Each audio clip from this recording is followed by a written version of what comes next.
Hey guys, welcome back to Clownfish TV. This is Kneon. I am here with Geeky Sparkles. Hello. And we're going to talk about Dismal Disney. That's right. It's your daily dose of Dismal Disney. Well, I mean, there's some good news in there too, I'm sure. But Bob Chapek was part of this Morgan Stanley Technology, Media, and Telecom Conference stream yesterday, which I think is funny because if you ever listen to the investor calls, Morgan Stanley always gets asked questions. Yeah. You know, this is why. So they had a special stream with Bob Chapek about, Disney and talking about direct-to-consumer and the parks and things like that. So I broke down I did a couple articles on some of the video. I didn't do everything, obviously. I didn't have time. But they were talking about what happened when the pandemic hit and where they see the parks going, where they see streaming going, and he dropped some stuff. Like, one thing I love about Bob Chapek is, unlike Iger, he doesn't he just drops it. Like he just says it, and things that Chapek would or the Iger would try to not say, he just says it. It's kind of funny. Iger had more of a filter. Iger was more of a showman, and he was also a more well-versed, I don't know how you describe it, liar? Bullshitter? No. But the thing is, I think you're getting a more honest look at what the situation is with Chapek. And that I will give to his credit.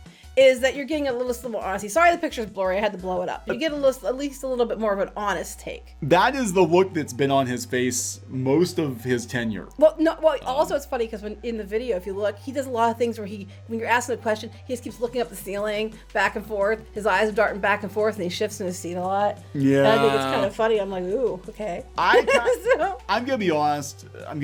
I get the vibe. This isn't look, I'm not slapping Bob Chapek upside the head, but I get the vibe he's kind of a lame duck CEO. It feels to me like some of the stuff that's going on is beyond his control, and it was instituted before he came in. I think somewhat, but I think that they thought he'd be the fall guy, and I think that because I think that's what Iger intended, but I think he actually turned the tables on them a bit. I really do. I think that's why Iger was making all the phone calls and making sure he was still in front of the camera. And then they thought he was going to still run the company, but Chapek was going to take all the blame. And then that changed, and now you see Chapek in front of the camera. So I think that it started out that way. And I think a lot of things were in play before him, but a lot of the things that he's talking about happened when he was there. So we're going to talk about this a little bit more before we get into it. Please subscribe for more pop culture news, views, and rants, guys. We do talk about Disney quite a bit. We worked in and around Disney in various capacities over the years. Bunch of liars. You're just living in a trailer park in Florida. Wrong and wrong. Amazing. Everything you said was wrong.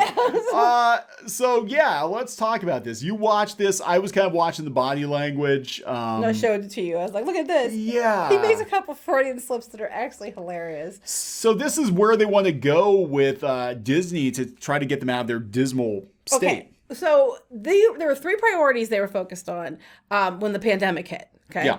So they are focused on stabilizing the company.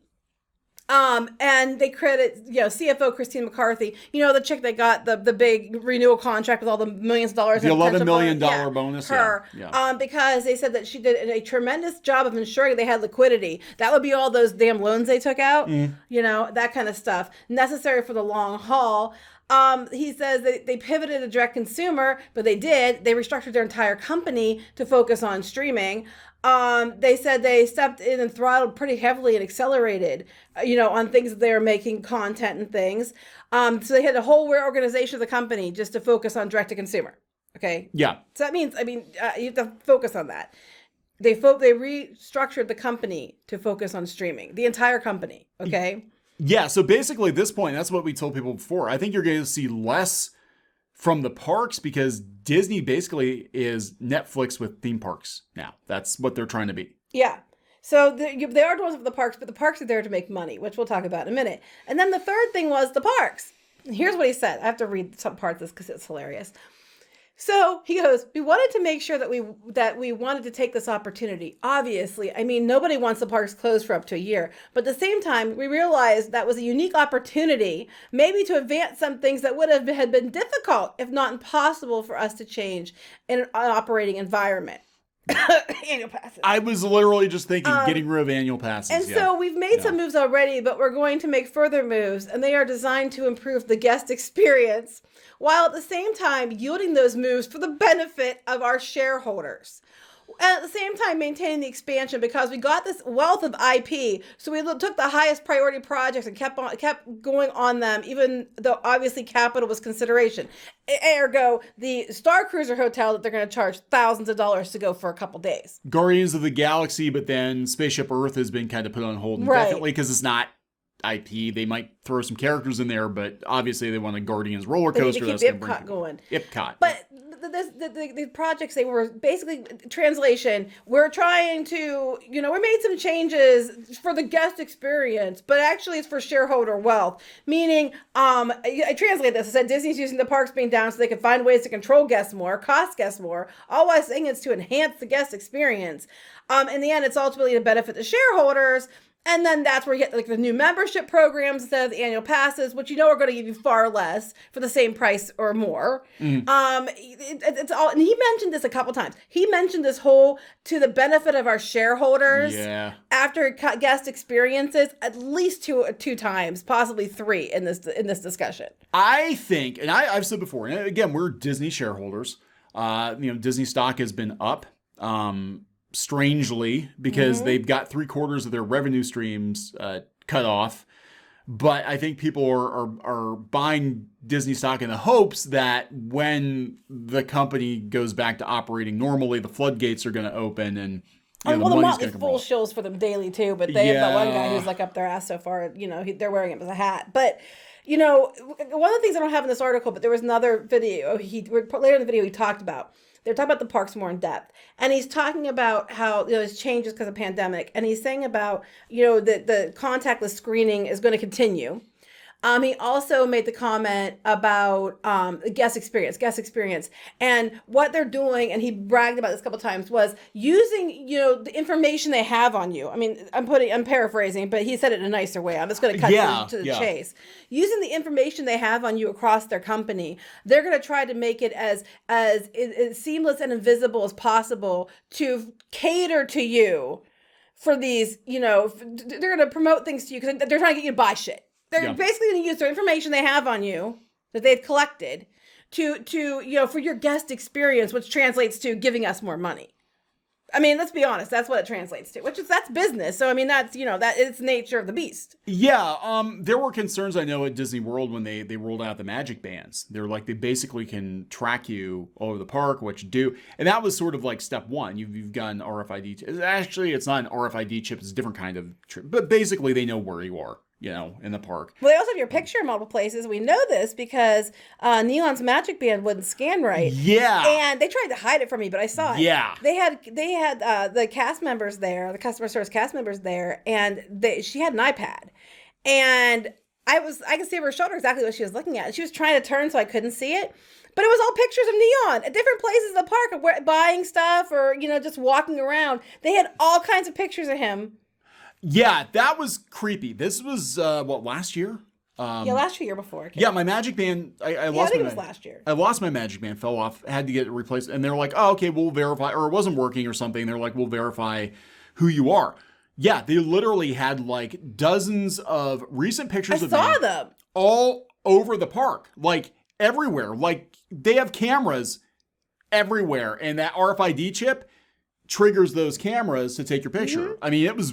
Like, I didn't even know that. I don't think a lot of people know that, but they are literally... They tried to hide it from me from seeing it, but I totally saw it because I was standing there waiting for you. They're literally tracking you all over the park with cameras, and they have you on camera. Randomly just wave when you're in the park because, you're waving You're on camera. It's funny, when I ride rides like Space Mountain and stuff like that, I'm always waiting. When I see the camera light coming up, I always smile and wave because I know someone's watching me. So that was one of the things he said. Now, like I said, that is nature of the beast. That's the nature of business. At least he's upfront about it. I don't think he's meaning to be upfront about it. I don't think they realize that anybody can go watch these streams. You're talking to the shareholders and you're trying to kiss the shareholders' ass, but anybody can get access to this and listen to you spill the beans about how you're really focused on shareholder wealth. And here's how we're getting it from we're bleeding these rocks dry further, and here's how.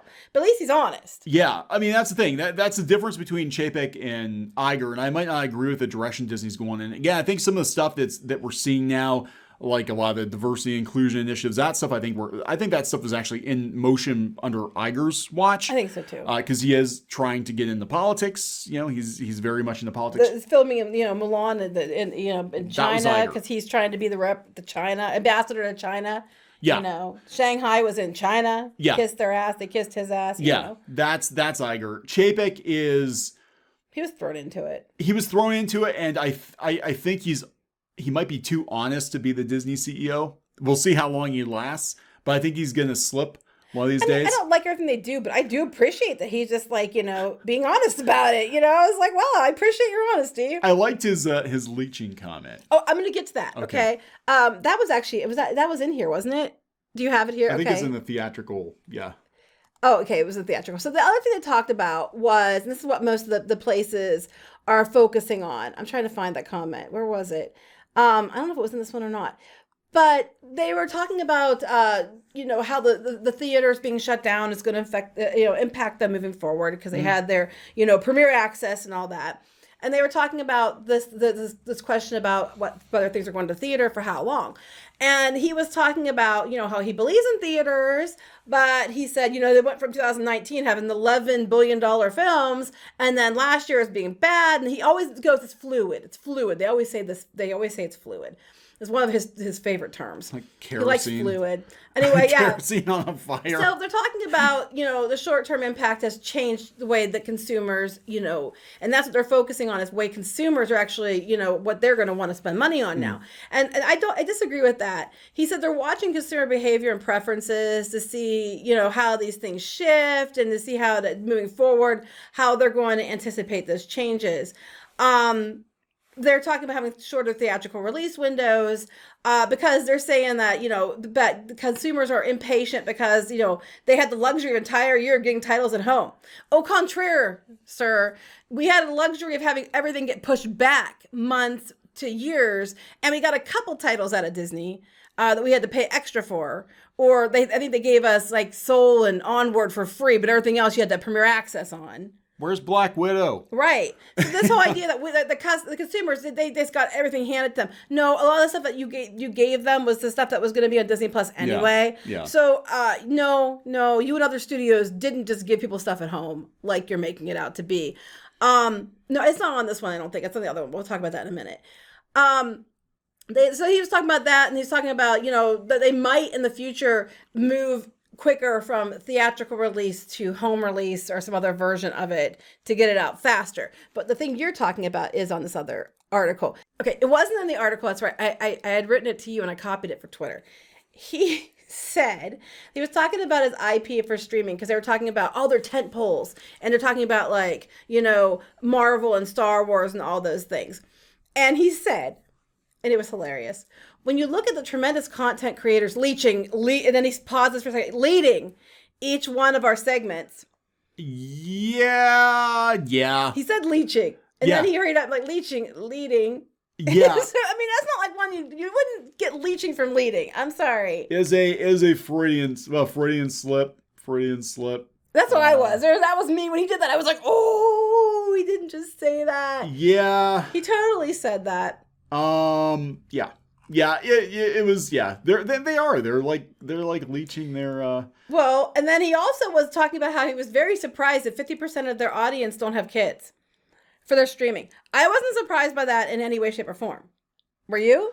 Have you been to the parks? It's not just kids. I mean, there are so many adults, and it's so bad that I think College Humor did a spoof. Remember that spoof they did about the guy who has never been on a real vacation. He just goes to Epcot and they're like, don't you want to go to real France and not fake France? There's if you go to any conventions or if you're around pop culture circles or around cosplayers or things like that, you constantly see people that are they go to Disney all the time or they are fans of content on Disney Plus, like the tentpole franchises that don't have kids.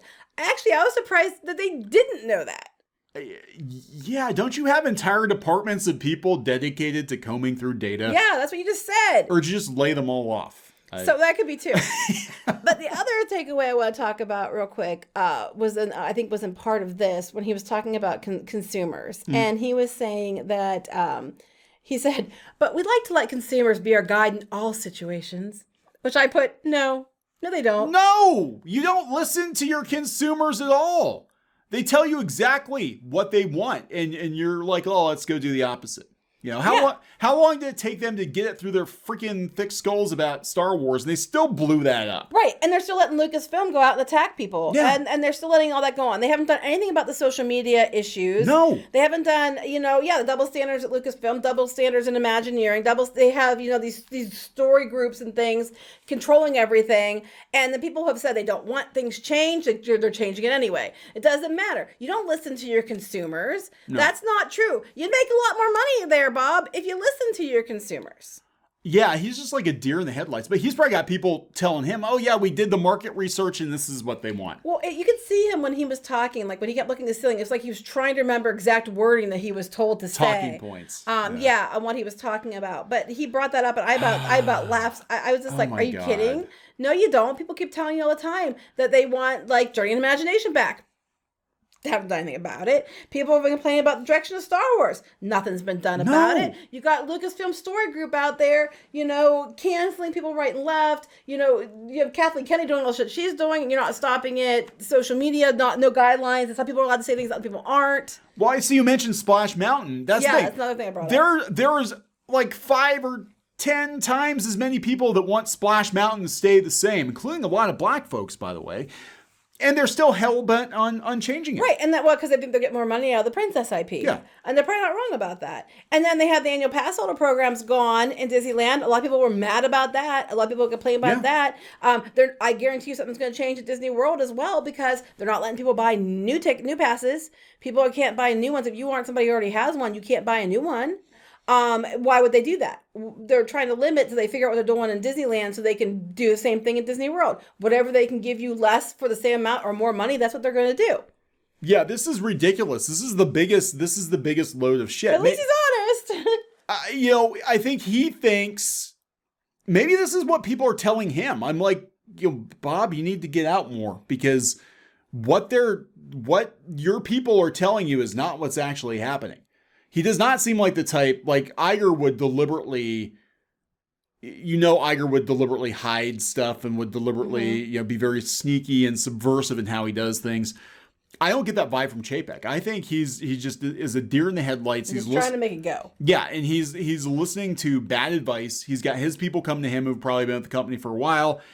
And they're, oh, yeah, consumers, man, they're so happy with the Star Wars sequels. I know we're not going to make any more merch, but trust me, they love Rey. She's going to be an icon, just like Luke Skywalker. Yeah. And they're not listening. That was a lot of Iger, though, to be honest. But, I mean, it's like he's in a position now where he has to make up for the mistakes Iger had done. Yeah. And they had to get liquidity in general because when Iger was there, they were spending money like water. They were overpaying for, Fox. They were buying up every IP they could acquire. They were giving out dividends and they were just, the money was flowing as they kept upcharging everyone else. Yeah. And it sounds like they're going to do it even more. And they're already outpriced compared to other, comparable, alternatives. Look at Universal. Look at how much cheaper Universal is compared to Disney, and you can't say that it's apples and oranges because you look at Harry Potter. Harry Potter destroys Galaxy's Edge, like hands down. There's no comparison. When Nintendo comes, Nintendo, they need to. Yeah, it's going to be bad. Grab your butts, boys and girls, because Nintendo's coming. But does Disney even care? Because it sounds to me like the theme parks are going on the back burner.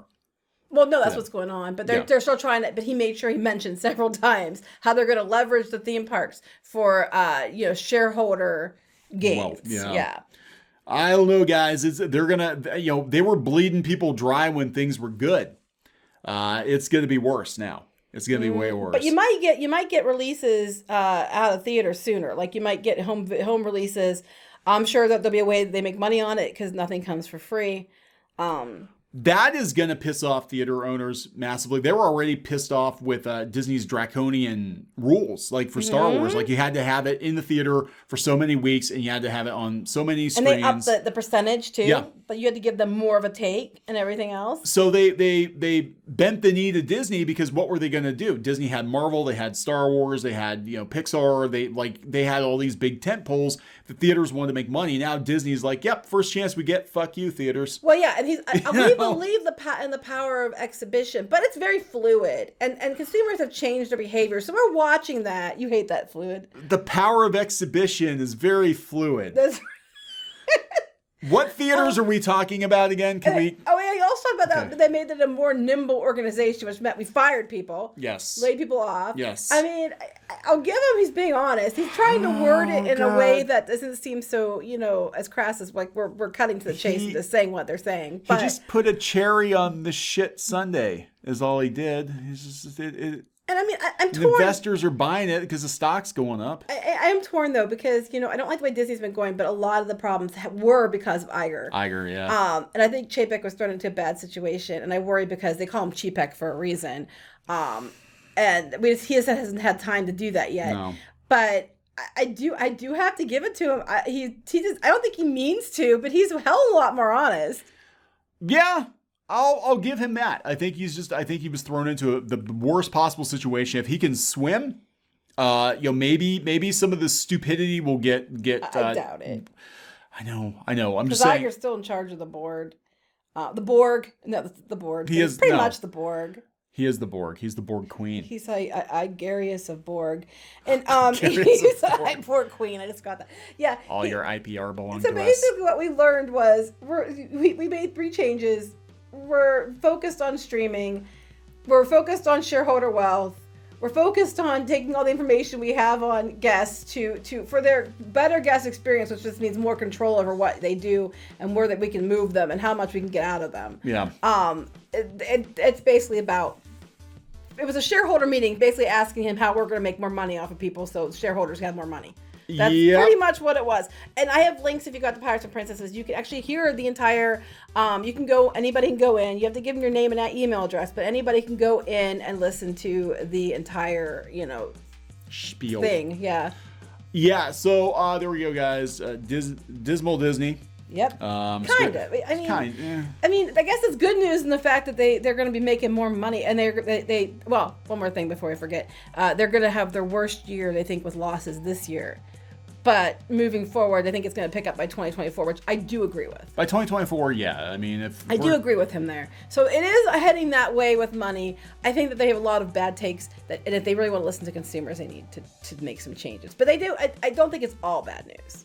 All right. A lot of it is, though. A lot of it. We're going to wrap it up. Yep. Please subscribe for more pop culture news, views, and rants, and go out to piratesandprincesses.net for a different take, a decidedly different take on Disney. Yeah, we don't do what everybody else does. We're not the show media for sure. Yeah, they don't give us free cupcakes. No, they don't. I don't think they like us very much. So. Bob, you should spend more time on Pirates and Princesses if you want to fix things. All right. That's right. Gonna wrap it up. Yep. Talk later. Bye.